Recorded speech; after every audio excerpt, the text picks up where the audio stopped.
Mesdames, Messieurs, bonjour, bienvenue sur Alizé. Très heureuse de vous retrouver pour votre édition de la mi-journée. Nous sommes le mercredi 6 janvier et on va revenir ce midi sur cette réunion qui s'est déroulée hier au siège du SIAG. Les représentants des différentes collectivités de la Guadeloupe étaient réunis pour définir les grandes lignes du syndicat mixte Hauts-de-Guadeloupe. Seule la CSBT manquait à l'appel. On fait le point tout de suite avec Muriel Barlagne.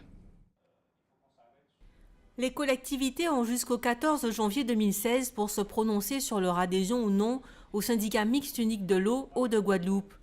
À l'approche de l'échéance, le SIAG a organisé une réunion avec les élus qui ont déjà pris leurs décisions, parmi lesquels les présidents de la région et du département. Un débat qui a eu lieu sans le préfet. Nous avons été accompagnés. Il est temps que nous puissions, entre élus, prendre nos responsabilités et aller de l'avant.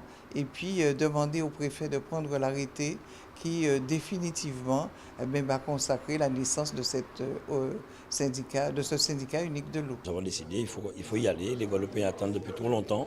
On a de très gros travaux à lancer. Donc nous allons demander au préfet de prendre l'arrêté. Et par la suite, les autres collectivités vont nous rejoindre. Ce que nous voulons aujourd'hui, c'est qu'il y ait vraiment un syndicat unique qui réponde aux attentes des Guadeloupéens, que ce soit en matière pour le transfert du personnel.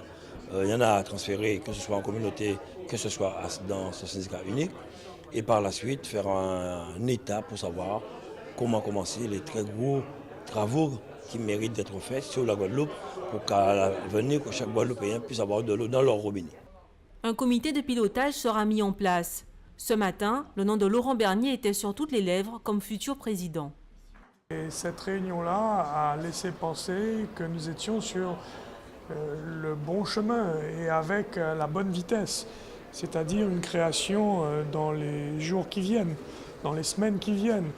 Et donc nous avons une ambition commune, celle non pas de redorer le blason des élus, qui est largement entaché depuis beaucoup d'années, mais de faire ce que nous avons dit, mettre en œuvre un véritable programme de gros investissements au service d'un service public qui est largement en difficulté. Hauts-de-Guadeloupe devrait remplacer l'actuel SIAG au fur et à mesure. Une avancée dans la gouvernance de l'eau qui devrait faciliter la réalisation des nombreux travaux pour la réhabilitation du réseau. Mais il reste encore du chemin à faire pour régler définitivement le problème de l'eau en Guadeloupe. Et justement, en attendant la naissance de ce syndicat, les coupures d'eau sont toujours d'actualité dans notre région. Depuis ce matin, en raison d'une rupture de canalisation, plusieurs zones de Sainte-Anne et du Gaudier sont privées d'eau. Morne-Jacques, Petit-Havre et Fontezan.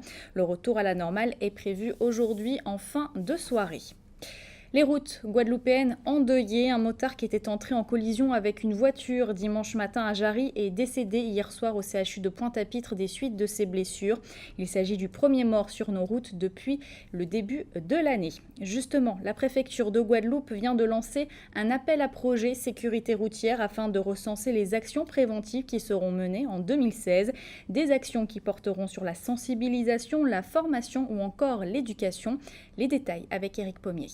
Un appel à projet pour combattre l'insécurité routière. Voilà lancé l'opération par les services de la préfecture avec le concours de la cellule départementale de la sécurité routière. Le projet se veut novateur, ambitieux, mais surtout nécessite que la population soit au cœur de ce nouveau projet de sensibilisation. Les projets peuvent prendre la forme de sensibilisation, d'une pièce de théâtre, d'une distribution de matériel, donc des formes extrêmement diverses, et le plan départemental d'action de la sécurité routière vient financer de façon très importante ces projets. Il est important quand même que chacun puisse se mobiliser, des personnes qui ont des idées en matière de sécurité routière puissent se positionner sur cet appel à projet. Tous responsables, indique bien le slogan de la sécurité routière. L'appel à projet concerne donc aussi bien les administrations de l'État que les collectivités, les médias, les associations, les industries, voire les entreprises privées. Objectif, mettre en place des actions de formation, de sensibilisation, d'éducation ou de communication, ce sur des thèmes tels que la conduite sous l'influence de l'alcool, le manque de visibilité des usagers vulnérables, ainsi que le non-port des équipements de sécurité, notamment le casque. Donc il faut savoir que les deux roues et les piétons font partie des usagers vulnérables qui représentent aujourd'hui 76% des tués. Donc c'est une cible privilégiée pour l'appel à projet de 2016. Donc c'est l'une des cibles sur lesquelles on va travailler durant cette année de 2016. Et donc cet appel à projet est vraiment à l'image de la sécurité routière et de la politique de sécurité routière. Il faut que tout le monde s'implique dans cette lutte contre l'insécurité routière. Si tout le monde s'y implique, il y aura moins de morts sur les routes, il y aura moins de blessés, il y aura moins de familles endeuillées et il y aura moins de drames. 3 morts sur les routes seulement au mois de décembre dernier, c'est 3 morts de trop. Même si les compteurs de l'accidentologie ne sont pas franchement dans le rouge pour le bilan 2015, en préfecture, le discours est ferme, orienté vers une tolérance zéro. En 2015, les chiffres sont encore à consolider, mais en 2015, c'est 40 tués sur les routes, 40 morts de trop. Alors certes, en 2014, on était à 59, donc on a une baisse de 32%, ce qui est très positif, mais ce qui est à confirmer et à poursuivre en 2016. 40 morts, on ne peut pas se satisfaire de 40 morts. 40 morts, c'est 40 pères de famille, mères de famille, 40 enfants qui ont disparu, c'est 40 familles endeuillées. C'est beaucoup trop et il faut que tout le monde réagisse. Que tout le monde réagisse, car mourir sur la route, rappelle la préfecture, n'est pas une fatalité. Et si vous êtes intéressé par cet appel à projet, vous pouvez télécharger le dossier sur le site internet de l'ADAL Guadeloupe. Vous avez jusqu'au 29 janvier. La situation en Haïti inquiète les Nations Unies. Le secrétaire général Ban Ki-moon a exprimé hier sa préoccupation face notamment au processus électoral. Dans un communiqué, il demande à ce qu'il soit mené à son terme dès que possible de manière transparente, inclusive et crédible.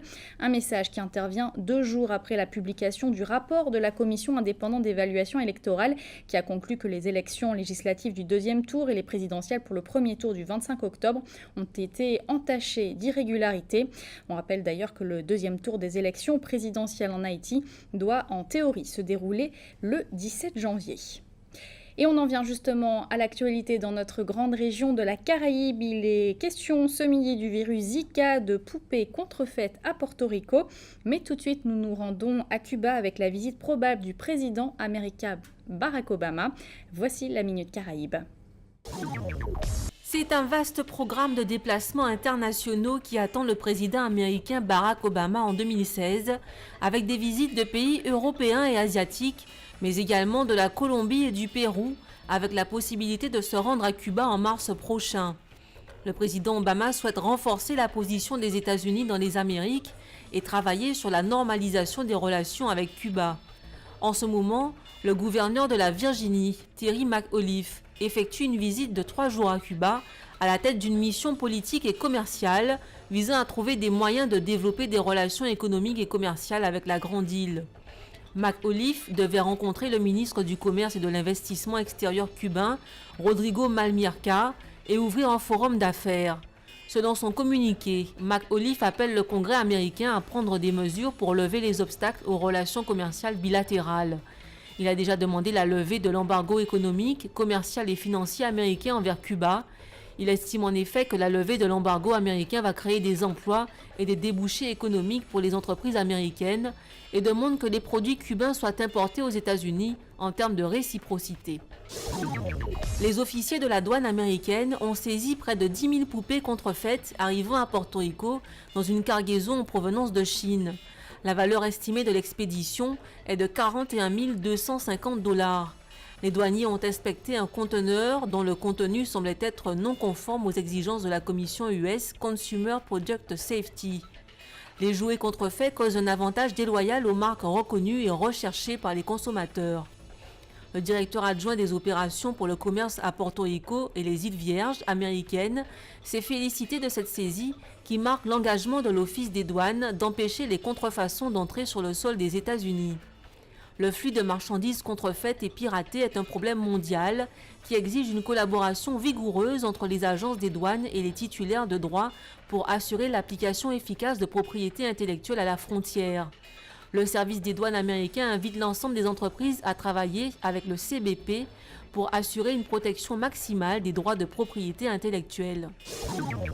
Caraïbes, alors que 2 premiers cas de personnes contaminées par le virus Zika ont été identifiés en Martinique et en Guyane, l'Organisation panaméricaine de la santé pour la région des Caraïbes a lancé une alerte d'envergure régionale pour lutter contre la propagation de ce moustique. Le docteur Ronald George de l'Organisation de santé caribéenne a déclaré que le virus Zika est désormais présent dans l'OECO, en Martinique et à Porto Rico, et que compte tenu du volume de voyages entre les îles, il y a une nécessité d'une surveillance accrue et d'une prise de conscience de l'impact de ce virus sur la santé humaine. Il n'existe aucun vaccin contre ce virus. Rappelons que les symptômes sont quasi identiques à ceux de la dengue: forte fièvre, maux de tête, douleurs articulaires et du globe oculaire, éruption cutanée avec en plus une conjonctivite. Il est également fortement recommandé à chacun de passer au moins 10 minutes une fois par semaine autour de son habitat afin d'éliminer les sources d'eau qui peuvent fournir des sites de reproduction pour les moustiques tels que les gouttières obstruées et les mauvaises herbes. Retour en Guadeloupe avec cette question des parkings dans le centre-ville de Pointe-à-Pitre. Depuis plusieurs semaines, les commerçants pointois sont invités à laisser leur place aux clients, à leur disposition de parkings gratuits. Seulement certains d'entre eux pointent du doigt l'insécurité. Karine Gelman nous en dit plus, notamment sur la position de la mairie de Pointe-à-Pitre. C'est une question de temps avant que riverains et commerçants de Pointe-à-Pitre ne prennent possession des nouvelles places de parking. 541 places mises à disposition par la mairie depuis plusieurs mois.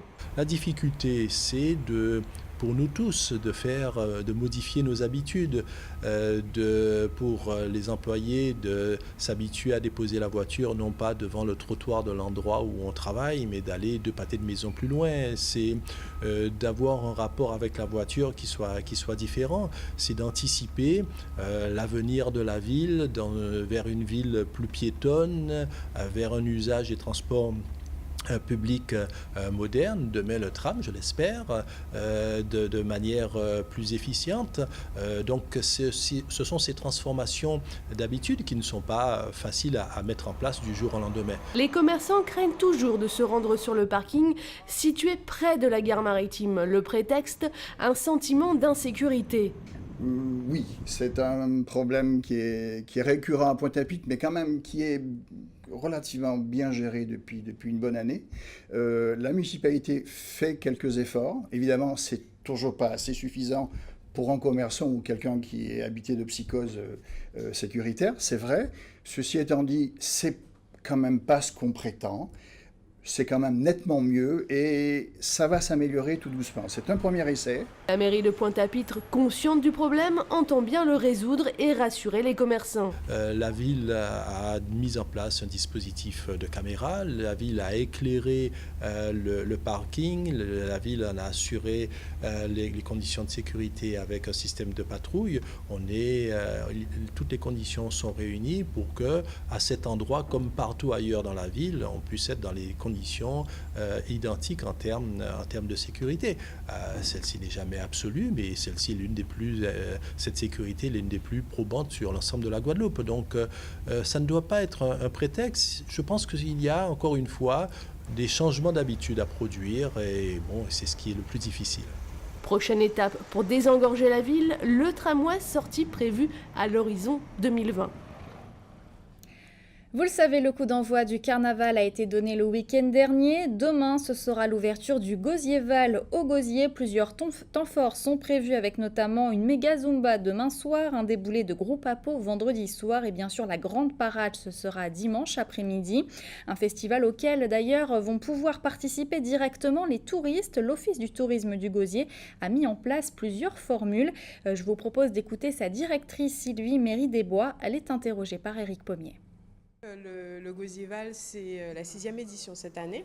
Donc c'est vrai que l'Office de tourisme cette année propose le Pass Gosierval et innove au niveau des formules qu'on propose à destination des touristes. Cette année, donc, nous proposons à la fois une immersion dans un groupe carnavalesque, Ticano, avec bien sûr le maquillage, la collation, etc. Et la deuxième formule, c'est de pouvoir défiler donc, avec le t-shirt collector.